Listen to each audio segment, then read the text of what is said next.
আমার একমাত্র দাদার বউ শ্রীকে আমার মা একদম পছন্দ করে না। বিয়ে হয়ে আসার পর থেকেই মায়ের সেই এক কথা, না আছে রূপ না আছে গুণ, তবুও পয়সাওয়ালা ঘরের মেয়ে হলে একটা কথা ছিল, না জানে পড়াশোনা, না করে কোনো কাজকর্ম, অত গুরুত্ব দেওয়ার মতো গুরুত্বপূর্ণ মেয়ে নয়ও। আমার খারাপ লাগে, সম্পর্কে বৌদি ননদ হলেও স্ত্রীর সঙ্গে কেন জানি না আমার মনের আর মতের খুব মিল। সেজন্য ওর সামনে আমাকে নিয়ে মায়ের আদিক্ষেতা আমাকে খুব অপ্রস্তুত করে। দুইজনের প্রতি মায়ের এই দুই ব্যবহার খুব খারাপ লাগে আমার।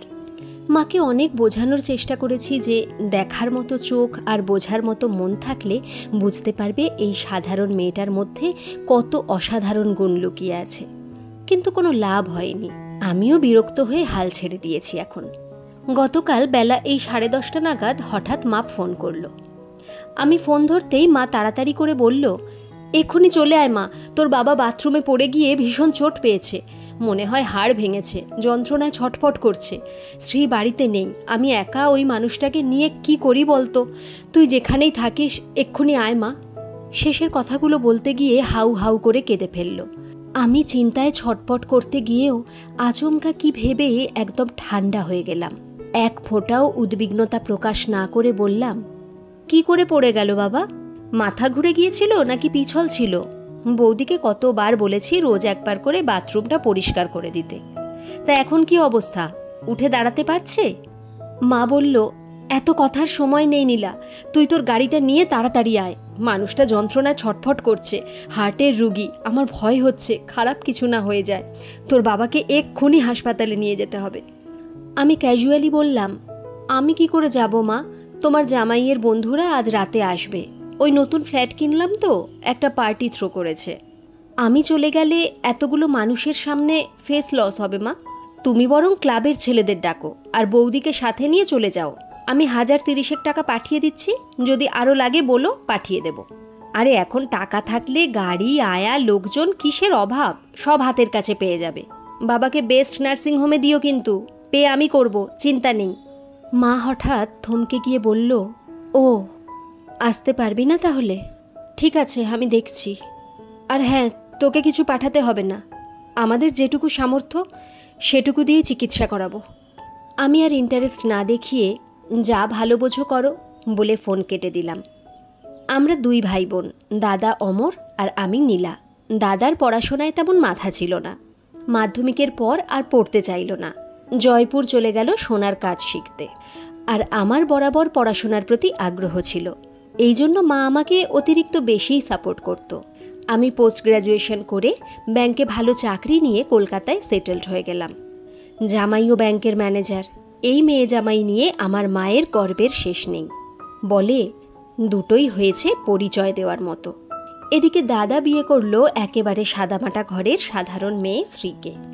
অমর আর শ্রীকে মা কোনো কালেই বিশেষ ধর্তব্যের মধ্যে ধরে না, যদিও আমি জানি আমার চেয়ে ওরা অনেক বেশি মানবিক, কর্তব্যপরায়ণ, ধৈর্যশীল, কারণ দূরত্ব, চাকরি আর সংসার সামলে আমি বাবা মায়ের প্রতি তেমন দায়িত্ব পালন করতেই পারি না।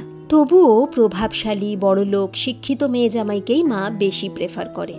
হয়তো মনে করে বাবা মায়ের অদিন অসময়ে এই মেয়ে জামাইকেই পাশে পাবে। সারা জীবন কষ্ট করে যাওয়া দুটো মানুষকে এরাই হয়তো স্বাচ্ছন্দ্য দিতে পারবে। হাসপাতালের দোতলায় ওঠার সিঁড়ির কোণে দাঁড়িয়ে লক্ষ্য করলাম ওয়েটিং রুমে শ্রী এসে মায়ের পাশে বসল। হাত ধরে বলল, চিন্তা করো না মা, বাবা এখন ভালো আছে, আর পেমেন্ট আমি আমার কাছে যা ছিল তাই দিয়ে করে দিয়েছি, যদি আর কিছু লাগে তোমার ছেলে পাঠিয়ে দেবে বলেছে। বাইরে চলো, একটু ভাত খেতে হবে তো, তোমার প্রেশারের ওষুধ গ্যাপ হয়ে যাবে না হলে, আর আমরা তো আছি, এত ভাবনা কিসের? মা হেসে ওর মাথায় হাত বুলিয়ে বলল, আমার তো তোর জন্য বেশি চিন্তা হচ্ছে রে, এই শরীরের অবস্থায় এতখানি ধকল নিলি, কিছু হবে না তো? তুই সারাদিনে কিছু মুখে দিয়েছিস? চল খাবি, চল তাড়াতাড়ি। আশ্চর্য হয়ে যাওয়া শ্রীকে মা আর কথা বলার সুযোগ না দিয়ে ওকে নিয়ে হাসপাতালের ক্যান্টিনের দিকে গেল।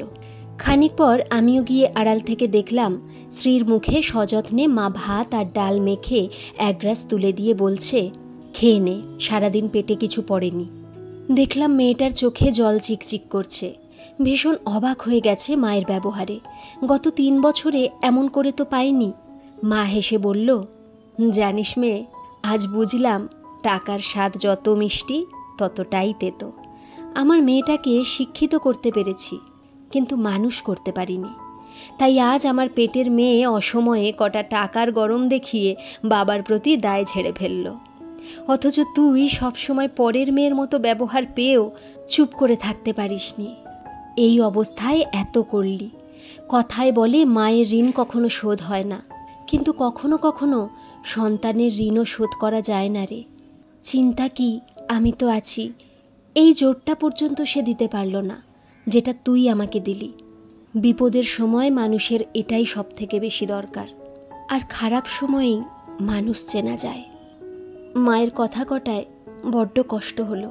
ভাবলাম ছুটতে গিয়ে মাকে জড়িয়ে ধরে বলি, বাবার এমন বিপদে আমি কি না এসে পারি মা? এই দেখো আমি এসেছি।